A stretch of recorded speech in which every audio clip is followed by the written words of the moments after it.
Hotel Echo Lima Lima Oscar. Good afternoon from South East London, England, from your host, your guy himself, the one and only and truly DLG repping, otherwise short for Dilly London Guna. Space Romeo Echo Papa Papa Indigo November. Wow.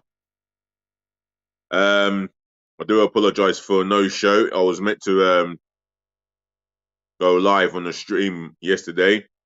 Obviously, that didn't happen.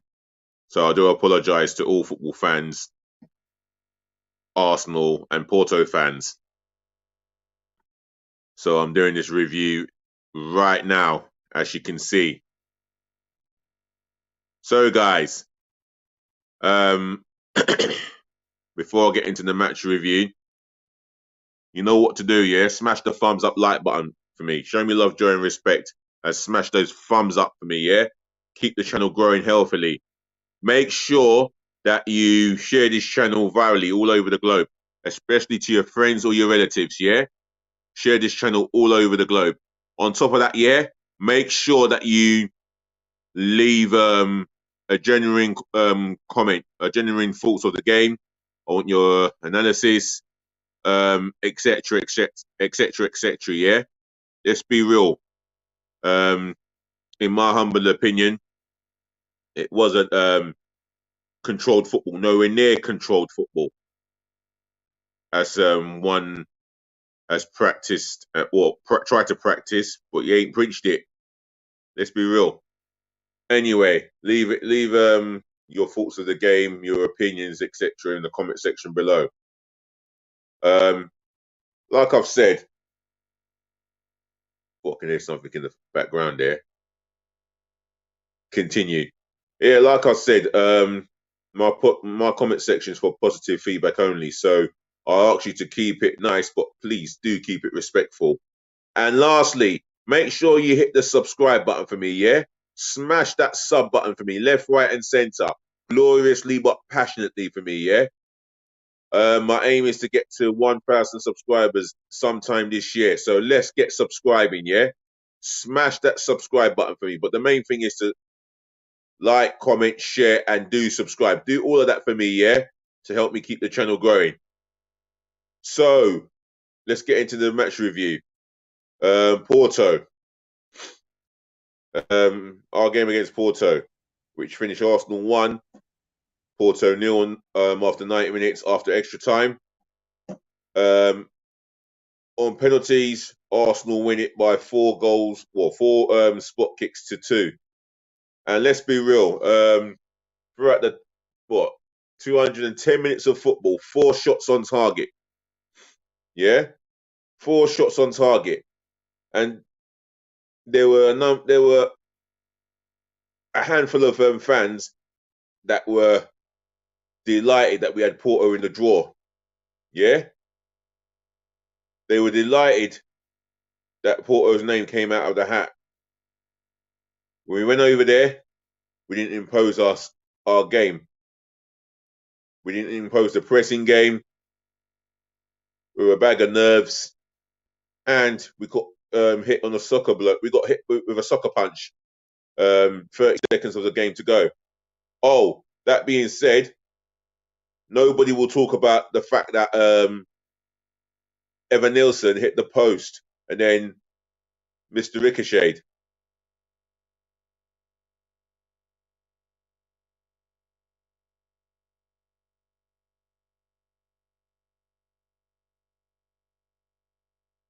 I think I can hear something at the background there. I'll deal with it later on. Oh, and another thing. In the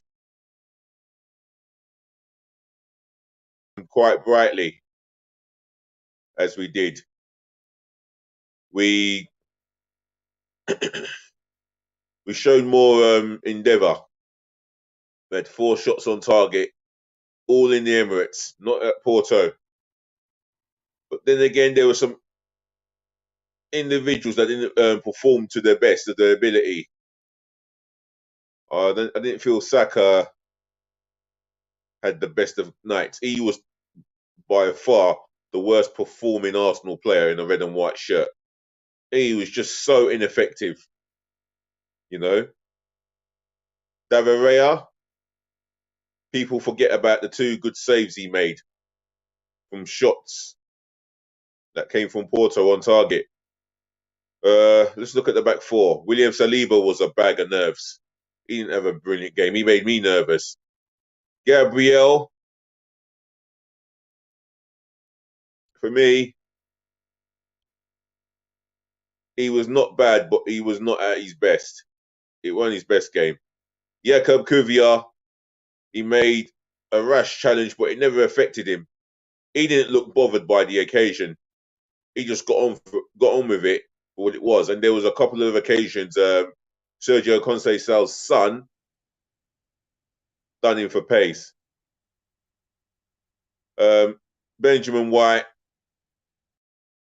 he had a better game against Brentford than he did against Porto, and I'll explain that a little. Didn't really get to go forward effectively. Looking at the midfield, Declan Rice, he faded in and out of the game. Jorginho looked really good until the 60th minute where he really tired. And Martin Odegaard, that first half, sublime. I thought he was sublime. And the ball that he played through to Trossard, absolutely exquisite. No, Trossard, despite getting the goal, very ineffective as such. Kai Havertz, again, is one of those games where he was ineffective. But one thing with Kai Havertz, he told the defenders, pull it on my head. And he showed more. He showed more in the aerial battle than he did on the ground battle. And with Bukayo Saka, like I said earlier, very ineffective. I thought he should have come off. Arteta didn't want to take him off because he must have had a plan in his head that if it goes to penalties, Bukayo Saka is going to be one of my main penalty takers. And fair enough, I get that, but it has the thing with Bukayo Saka's performance. Yeah, it can have a long haul effect on the team, and he didn't contribute enough for him to. Sorry, I am being distracted here. He didn't contribute enough in that game. His passing was off. His first touch was off, and I have to give the left back of Porto massive credit. Wandal. I mean, surely there'll be some teams around Europe looking at him because he was very impressive. Pepe, in my humble opinion, he was the man of the match. I'm going to keep it real. He was the man of the match. Someone who's 41 years of age, but you cannot criticize him for looking after himself because looking after himself, he has done that extremely well. And to last, to last 210 minutes of a Champions League tie against Arsenal, against a young, exuberant side, speaks volume of the guy. The only mistake he made at that whole tie was not stepping out in time to play Trossard offside. That's the only mistake he made. Right. Let's get into the ratings where the players, management, the ref.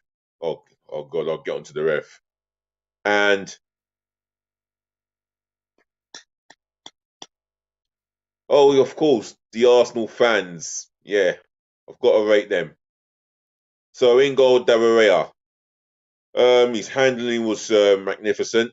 Made two good saves in that game, and he came up trumps in the penalty shootout. I mean, there's nothing more to say about Raya.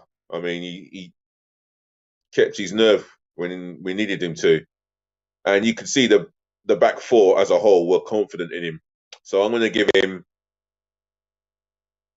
I'll give him a 7.5. No, I'm going to give him an 8 for his heroics in the penalty as well, on top of the two good saves and his handling as well.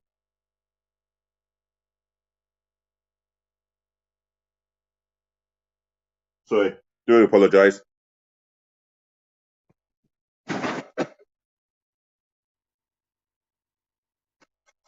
Do apologise.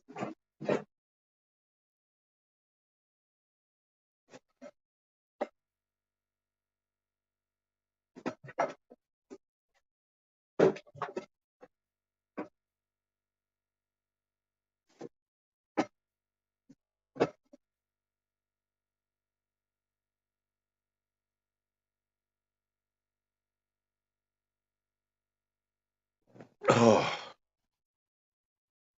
I do apologise. I think I got an unfriendly visitor in my apartment. Right. That being said, let's get on to Benjamin White. Um, he wasn't too bad on the night. Defended well when he had to. Won his aerial duels when he had to. I felt that yeah, I felt at times he left especially in the second half, he was out of position on a couple of occasions. And when Porto were attacking our left hand side, our right hand side, their left. But other than that, I didn't think he had too much of a bad game, and he showed he showed courage in that game. I'm going to give him a 7. William Saliba, for me, he was a bag of nerves, especially in the first half. It was a poor one for him. He looks like he gave the ball away. He was sloppy with the ball at his feet, sloppy in his passing. I think the nerves really got to him. Well, and the occasion. I'm going to give him a. I'm going to give him a 6. Gabriel dos Santos Magalhães. He had a little Bozo Gene moment, but most of our players had their Bozo Gene moments. But with Gabriel, yeah, he kept going, of course. Like Saliba, he wins his aerial duels, and his positioning was always, his positioning was always in the right place based on his defensive positioning. It was always spot on. Whereas Saliba's positioning was quite worrying at times. I'm going to give Gabriel a 7. Um, Jakob Kuvia, I think he was the best performing defender out of the back four. He kept his position. He didn't invert. I mean, on the ball, he's not bad. Obviously, not better than Zinchenko in that department as a left back on the ball. But one thing with Kivia, he knows his position and he knows when he's going to make the run offensively, when he's going to receive the ball, and defensively he knows when he's got to be in position. I'll give Kivia an 8. You know, for a big effort that night. The midfield, Jorginho, I thought he started off really brightly. Controlled parts when we controlled the game with possession. He was very tidy. Um, I didn't see many sloppy passes from him as such. He brings a calm, reassuring approach to our midfield. Maybe not the most physical of DMs, but one thing with him, he makes up for it with a good football brain and experience, wealth of experiences. I'm going to give him, I think,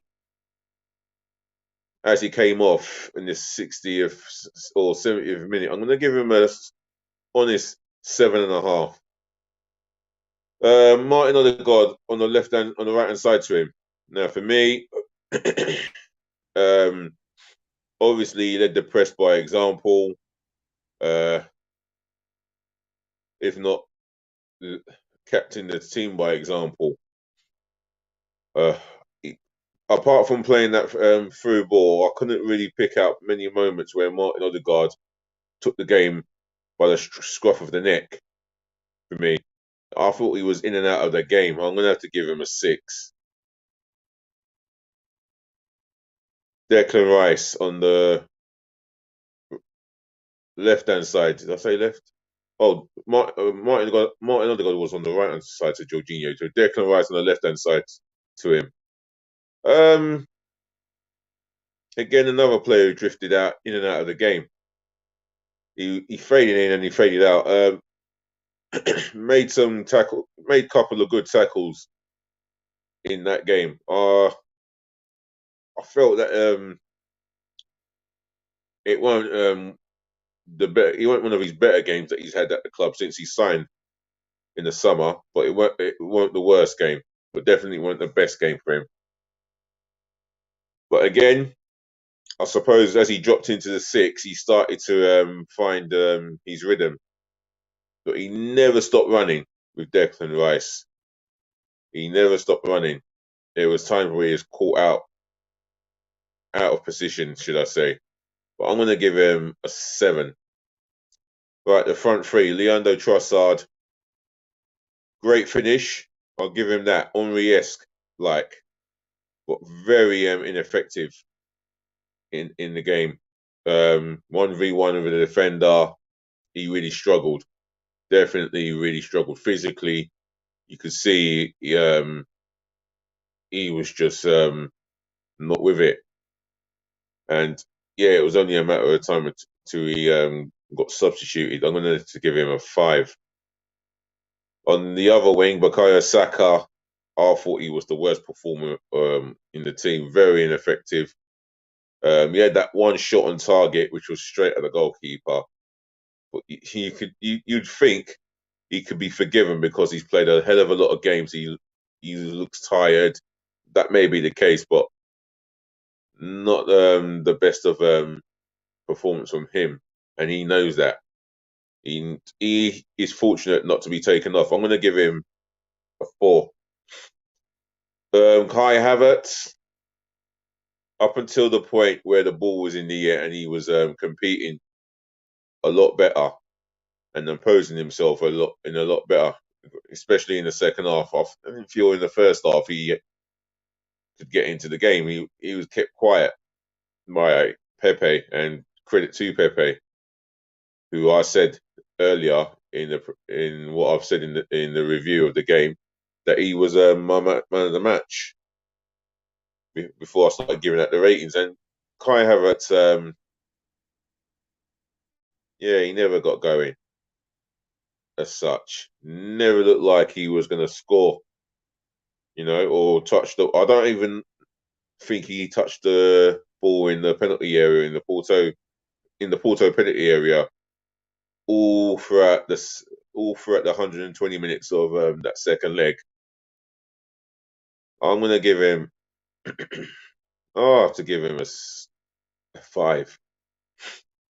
Right, the substitutions. Gabriel Jesus. Now, for me, he looked a lot livelier, especially when he was playing out on the right. He came on, got onto the ball. Looks like he wanted to take the defenders on, showed his strength, and yeah, you could see that he put a lot of heart into the 20 odd minutes of the 90 and plus extra time. I thought he had a point to prove, and he looked like he wanted to prove a point and by making an impact in this tie. And he nearly got onto the score sheet, what for a very good save by the goalkeeper. I'll give Jesus. Well, I'll have to give him on effort. I'll give him a 6.5. Eddie Nketiah, he might as well just stayed at home. Zero impact again. Just couldn't impose himself in the game. I'm not going to mark him. Who else came on? Not Reece Nelson. Who came on? Jesus Nketiah. Who came into the midfield there? Oh, goodness me, give me strength. Goodness me. Guys, I'm struggling. Leave it in the comment section below.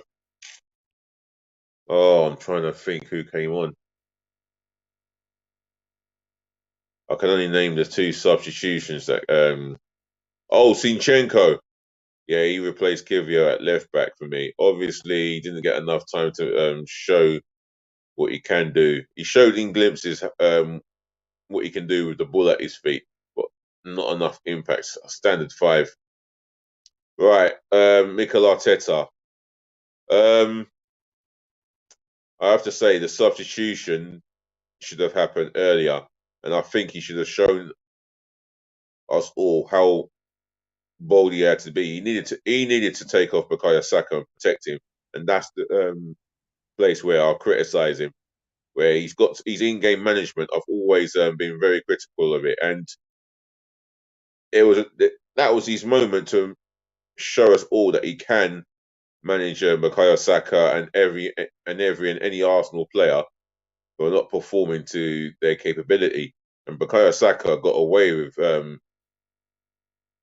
he got away with the 120 minutes plus the penalty shootout, which he did well at by taking his penalty well. That's fine, but he didn't do anything in that game, anything effective for the team. And this is where Mikel Arteta will be criticised based on the fact that he allowed a player to continue to underperform without doing anything to affect the game. I do question his substitutions as well. I wonder if he could have made the substitutions earlier. Maybe bring on Jesus earlier to replace Trossard. If Trossard was not doing well, I mean, he took off who did he take off? He took off Jesus, which Jorginho for Jesus, which put Declan Rice in the sitting in the number 6 role. And yeah, I think tactically you could see the team were a bag of nerves, but that wasn't all due to Mikel Arteta. He picked the strongest team possible. I just thought that his in-game management was below par on the night. I'm going to give him a 7, just because we got through on penalties really well. Right, the referee. Now, he allowed a lot of challenges to go. I think after 15, at least after 10 odd challenges, it took him 20 something odd challenges to really start cautioning players.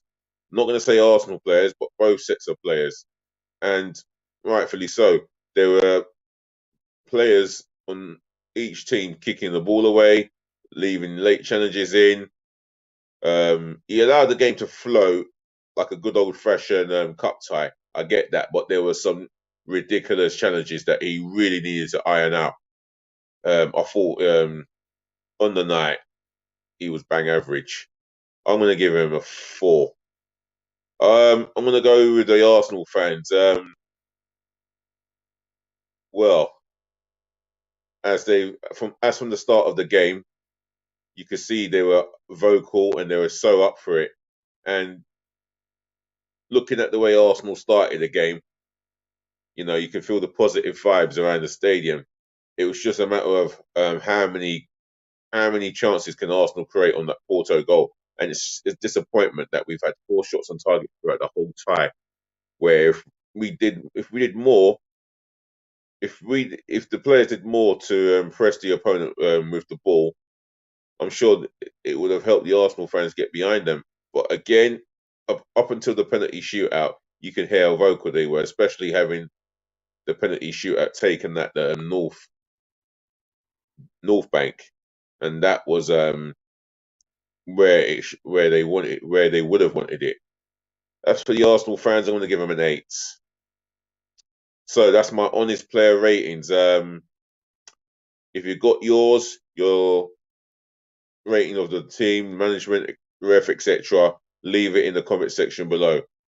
Otherwise, do like, comment, share, and subscribe. So again, it's a massive pleasure to give you my player ratings on my match day review of our game against Porto, and I will definitely try and make more content for you guys because that's what you deserve from me. So, ladies and gentlemen, to the boys, to the girls, it's that time again. I thank you for listening. Thank you for tuning in. Thank you for watching. And saving the best to last, I thank you so much for putting up with me. More peace, more love, more blessings again. Um, do look after your friends, do look after your families, and make sure you look after yourself, which is always important. As you already know, from your host, your guy himself, we're going to chat again, yeah? And one more thing, please just be nice. And I do mean always be nice on this platform. Cheers. Have a nice day.